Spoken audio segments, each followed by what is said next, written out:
Oi pessoal, tudo bem? Eu sou Amanda Loretti, sou ginecologista e obstetra e esse é um vídeo sobre hipertensão na gravidez, pressão alta.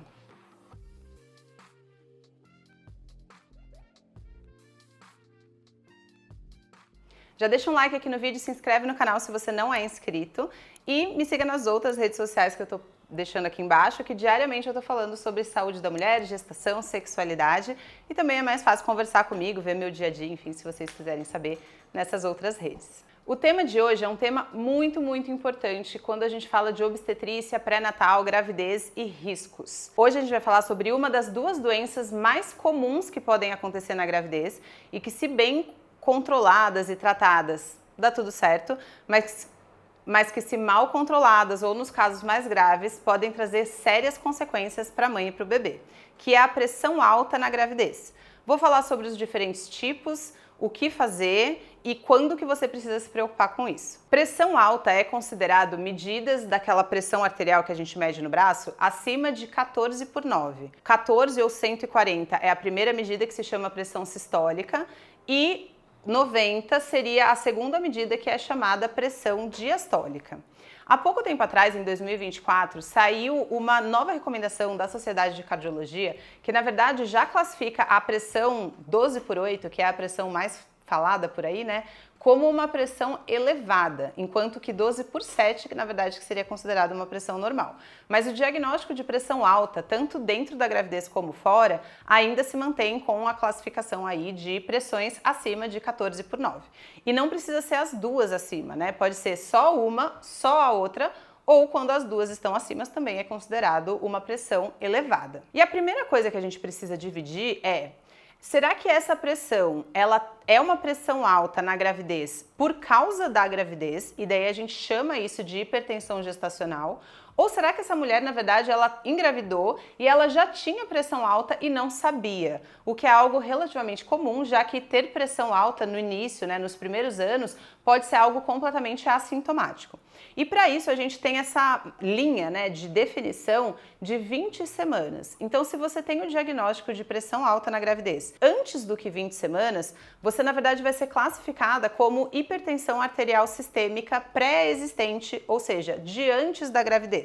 Porque os mecanismos que podem causar a doença hipertensão gestacional, que é realmente causada pelas alterações do corpo que levaram ao aumento pressórico na gravidez, elas apenas acontecem após 20 semanas.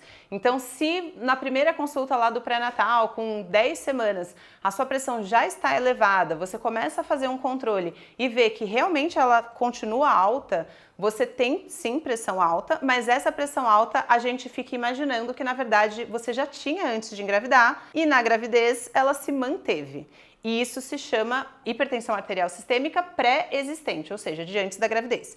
Agora, se no começo da gravidez está tudo bem e em algum momento após a 20ª semana de gravidez, que é ali os 5 meses, daí a sua pressão começa a subir, você fecha então o diagnóstico de hipertensão gestacional. E essa primeira parte do diagnóstico, né, o mais simples que pode ser, que é apenas a pressão alta, sem nenhuma das outras doenças que podem aparecer mais para frente, tem esse termo que é hipertensão gestacional. Isso acontece quando a mulher ela tem níveis elevados de pressão, mas todas as outras coisas estão normais. Os exames de sangue, o bebê, o crescimento do bebê, ela não tem outros sintomas no corpo dela que fazem a equipe médica pensar que ela tem formas mais graves de pressão alta na gravidez, que eu vou citar logo mais. Toda vez que a gente identifica a pressão alta na gravidez, a gente precisa tratar para que os níveis pressóricos fiquem dentro da normalidade. Então, seja antes de 20 semanas ou depois de 20 semanas, vai ser entrado com remédios antihipertensivos, no seu caso, a depender da escolha da droga e da dose, dependendo aí do caso. Geralmente a medicação mais usada, pelo menos aqui no Brasil, é uma que se chama metildopa e existe uma variação grande de dose, né? Tem uma dose mínima até uma dose máxima e casos mais complicados, às vezes a gente precisa associar diferentes medicações para conseguir controlar a pressão. Porque frente a uma mulher com pressão alta, tanto na vida fora da gravidez, mas particularmente na gravidez, manter os seus níveis de pressões dentro da normalidade é algo que reduz os riscos tanto para a mãe quanto para o bebê durante toda a gravidez. E existem alguns outros termos que eu vou citar aqui, que são doenças mais graves que podem evoluir de uma hipertensão gestacional. Ou às vezes até podem aparecer espontaneamente, assim, por exemplo, a pessoa direto já desenvolve uma dessas doenças sem já estar com a pressão elevada anteriormente. São elas a pré-eclâmpsia, a síndrome HELP e até a eclâmpsia, que é uma evolução aí mais grave da pré-eclâmpsia. Essas são doenças que podem acontecer em qualquer mulher, né, em qualquer gestante, e elas são mais comuns quanto mais avançada está a gravidez. Então, geralmente, se você já está de 38 semanas e tem pressão alta e não desenvolveu pré-eclâmpsia, isso é uma coisa muito boa, mas não quer dizer que você não possa desenvolver com 39, por exemplo, né? Elas são doenças relacionadas à placenta e a hipótese é que lá no início da gravidez, quando essa placenta foi formada no processo que se chama placentação, houve alguma coisa que fez com que ela não conseguisse invadir o tecido do útero da forma adequada e as trocas que acontecem na placenta de nutrientes, água e oxigênio não acontecem da melhor forma possível. E isso pode causar uma reação no corpo da mulher meio que contra essa placenta. Existe um componente autoimune dessas doenças mais graves de hipertensão gestacional, como síndrome HELP e pré-eclâmpsia, de forma que o corpo da mulher começa a rejeitar, digamos assim, a gravidez. Ele produz anticorpos e substâncias no sangue, digamos assim, para lutar contra a placenta. E essas substâncias podem também atacar outros órgãos do corpo, causando as consequências dessas doenças. Então, em uma hipertensão gestacional simples, a gente não tem essas substâncias no sangue, a gente não tem lesões de outros órgãos, a gente tem só uma pressão alta que geralmente é facilmente controlada com a medicação correta. Mas nessas outras doenças já são quadros bem mais graves, síndrome HELP e pré-eclâmpsia, em que teoricamente a cura dessa doença seria a resolução da gravidez, ou seja, a retirada da placenta, que é o que está causando esse desbalanço no corpo da gestante e essa produção de substâncias que acabam atacando os outros órgãos dessa gestante. Só que quando essas doenças elas aparecem lá com 39 semanas, tudo bem a gente tirar a placenta, que seria realizar o parto, seja via parto normal ou cesárea, mas depois de um tempinho ali ia sair essa placenta e ao longo dos dias essa mulher ia melhorar. O problema é quando essas doenças mais graves, como pré-eclâmpsia e síndrome HELP, acontecem em bebês, em gestações que ainda têm bebês prematuros. Se isso acontece com 28 semanas, por exemplo, é grave eu tirar esse bebê antes da hora. É um bebê que vai ficar muito tempo na UTI, que tem risco até de óbito, né, ou de sequelas, enfim. Então, essas são doenças muito mais difíceis de manejar, que sempre você vai ter que estar sendo acompanhado por uma equipe especialista em obstetrícia de alta complexidade e fazer o tratamento, né, dosando dia a dia. Será que eu consigo manter esse bebê um pouquinho mais dentro da barriga para ele maturar mais, para ele crescer, para ele engordar, mas ainda tendo segurança da mãe a depender de qual é o grau de alteração que ela está tendo por causa dessas doenças. Eu não vou entrar em super detalhes de pré-eclâmpsia, síndrome HELP e eclâmpsia, eu vou só citar por cima, porque daria vídeos específicos de cada uma dessas coisas, né? O que é muito importante é que isso não pode ser negligenciado, são coisas muito graves e todos os casos de pressão alta na gravidez são casos muito voláteis. Às vezes você fala, ah, não, tá, eu tenho pressão alta, mas descobri com 22 semanas, agora eu tô com 32, tô com a mesma dose de medicação, tipo, tá tudo bem. Pode estar tudo bem, mas depois de amanhã pode não estar tudo bem. É uma doença que às vezes de um dia para o outro ela pode agudizar e abrir esses outros quadros mais graves que exijam um tratamento mais agressivo, digamos assim, e a depender do caso até a resolução da gravidez. A pré-eclâmpsia ela é diagnosticada quando a gente consegue determinar que já tem lesão de alguns órgãos da mulher devido a essa rejeição, digamos assim, da placenta. E a principal forma de fazer esse diagnóstico é através da identificação de proteína na urina. Ou seja, isso demonstra que já tem uma lesão do rim dessa mulher que não está conseguindo mais funcionar de forma normal e ele começa a perder proteína na urina, que é algo anormal. Isso pode ser feito através daquele exame de proteinúria de 24 horas ou até de um outro exame que se chama relação da proteinúria e da creatinúria numa amostra de urina isolada. Enfim, tudo isso são detalhes que o seu médico que vai te explicar, né? Mas a gente também sempre investiga, quando a gente está investigando pré-eclâmpsia, o fígado da paciente, né, se as enzimas hepáticas estão normais e algumas outras substâncias no sangue. E qualquer uma dessas substâncias, se estiverem alteradas a ponto de demonstrarem pra gente que já há lesão de algum órgão devido a essa condição, ela fecha o diagnóstico de pré-eclâmpsia. Eclâmpsia é quando esse quadro ele agrava de tal forma e essa toxicidade dessas substâncias no corpo da mulher é tão grave que ela convulsiona. Convulsionar, ter uma convulsão, é aquele negócio que a pessoa treme, né? E isso seria o comprometimento mais grave, digamos assim, né? Mais agudo, pelo menos, da pré-eclâmpsia, que se chama eclâmpsia, que é o comprometimento do cérebro, né? Ter uma eclâmpsia é uma emergência obstétrica em que a pessoa precisa ser tratada imediatamente e, na infinita maioria dos casos, ter essa placenta retirada. Então é uma situação de emergência que vai provavelmente levar a uma cesariana de emergência. E todo o tratamento, desde o diagnóstico da hipertensão gestacional simples até o acompanhamento da pré-eclâmpsia, a decisão de quando que vai ser esse parto, né, essa balança de risco-benefício, se mantém na barriga ainda ou não, todo o tratamento médico ele visa evitar que aconteça uma eclâmpsia, porque uma convulsão de eclâmpsia pode passar e a pessoa ficar bem, mas pode apenas uma também já deixar sequelas neurológicas na paciente. Então é algo que a gente quer evitar muito.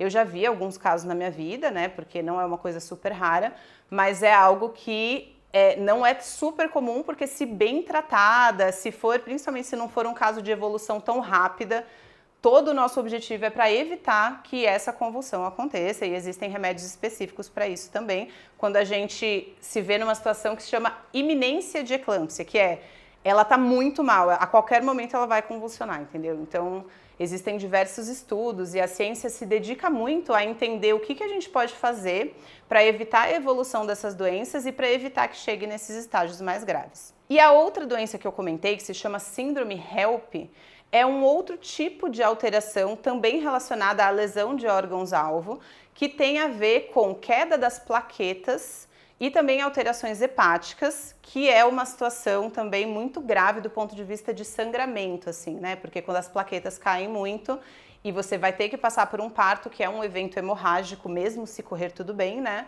Essa também é uma situação bem dramática que pode acabar indicando a resolução da gestação. E pode ser que tudo isso esteja acontecendo junto, pode ser que a pessoa tenha comprometimento renal e também desenvolva uma síndrome HELP, que é um caso também bem grave e que às vezes acontece, né, de tudo tá acontecendo ao mesmo tempo aí. Salvo situações emergenciais, como o que eu falei, uma eclâmpsia, ou uma mulher muito comprometida com necessidade de UTI, ou com rebaixamento da consciência, né? Claro que existem casos super graves, mas no geral o diagnóstico de hipertensão gestacional ou mesmo o diagnóstico de pré-eclâmpsia, na maioria dos casos ele não é uma indicação direta de cesariana.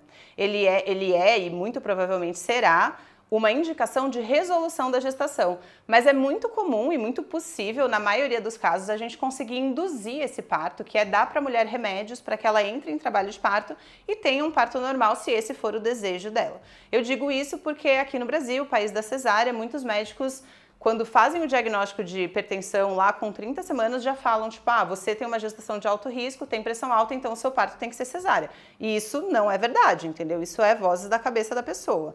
Segundo a ciência, segundo os estudos, né, da medicina baseada em evidências, só ter um diagnóstico de pressão alta e mesmo só ter um diagnóstico de pré-eclâmpsia não indica cirurgia, indica não esperar muito tempo até esse bebê nascer. Então pode ser que você tenha que ir para uma indução, se esse for o seu desejo, e não esperar até 41 semanas, por exemplo, mas na maioria dos casos isso não é uma indicação específica de cirurgia cesariana. E para fechar esse vídeo, talvez a coisa mais importante que você pode me perguntar, assim, nossa, que horror tudo isso, mas tem alguma coisa que eu posso fazer para evitar? Se você tem o diagnóstico, fazer o tratamento direitinho, fazer a medida das suas pressões de forma correta e seguir as orientações da sua equipe, tomar o remédio direitinho, isso é uma coisa muito importante. Se você não tem o diagnóstico, existem estudos demonstrando que a prática regular de atividade física no primeiro trimestre reduz a chance de ocorrência de hipertensão gestacional e pré-eclâmpsia lá para frente na gravidez, então praticar atividade física desde o início da gravidez no primeiro trimestre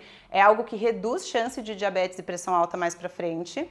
E hoje em dia existe algo que se chama cálculo de risco de pré-eclâmpsia, que deve ser realizado no início da gravidez, tanto por histórico seu, né? Se você tem alguma doença, se você já teve outras gestações, qual que é o seu peso, se você fuma, enfim, existe tipo um checklist de coisas que vão ser perguntadas para você e também algumas coisas que são vistas e avaliadas no seu morfológico de primeiro trimestre, que é aquele exame de 12 semanas. Então lá para 12 semanas, se você fizer esse cálculo de risco da forma correta, vão virar para você e falar, mesmo que você não tenha pressão alta, pode ser que te digam assim, você tem alto risco de pré-eclâmpsia. E se você for classificada como alto risco, hoje em dia a gente sabe que existe um tratamento preventivo que reduz a chance de você desenvolver pré-eclâmpsia, particularmente dos casos mais graves, antes do que 34 e 37 semanas, que é tomar uma suplementação de ácido acetilsalicílico, que é o AS, e cálcio tipo cálcio do leite e tal, né? Mas que você toma como suplemento durante toda a gravidez até 36 semanas o AS e o cálcio até o dia do parto. Então, se não foi feito esse cálculo de risco para você e você tá aí até cerca de 20 e poucas semanas, ainda dá tempo de você fazer e se você for classificada como alto risco, começar esse tratamento preventivo que tem significância estatística de reduzir os riscos de você desenvolver essa doença, particularmente as formas mais graves e mais precoces de pré-eclâmpsia. E daí, eu sei que eu falei isso meio por cima, porque tem um vídeo que eu tô deixando no card aqui, que explica em detalhes quais são os fatores de risco e como que deve ser feito esse tratamento e tal. Então, conversem com a equipe de vocês. Teoricamente, o momento ideal de fazer esse cálculo é ali com 12 semanas no primeiro trimestre, né, no final do primeiro trimestre, para você, a partir de 12 semanas, instituir o tratamento preventivo, se você for de alto risco. Se não for de alto risco, daí vida normal durante a gravidez e só caso você identifique que a sua pressão subiu, que daí você vai entrar com tratamento com antihipertensivo. Espero que vocês tenham entendido e gostado. Eu nem citei aqui sobre o comprometimento do bebê, né? Eu falei mais da parte materna, mas o bebê também pode sofrer consequências dessas doenças, como cursar com restrição de crescimento fetal, que tem vídeo aqui também, que é um bebê muito pequenininho, ou baixo líquido, que isso é mais comum de acontecer naqueles casos mais graves que eu falei, e sempre a saúde do bebê também entra nessa balança, né? A mãe tá bem, mas o bebê tá muito ruim, pode indicar parto. Ou o bebê tá ótimo, mas a mãe tá muito ruim, pode indicar parto também. Então sempre lembrando que na obstetrícia a gente tem 2 pacientes, né? E é esse equilíbrio entre a saúde dos dois que vai levar à tomada de condutas. Espero que tenham gostado. Se tiverem dúvidas ou quiserem contar o caso de vocês, deixem aqui embaixo. E até o próximo vídeo.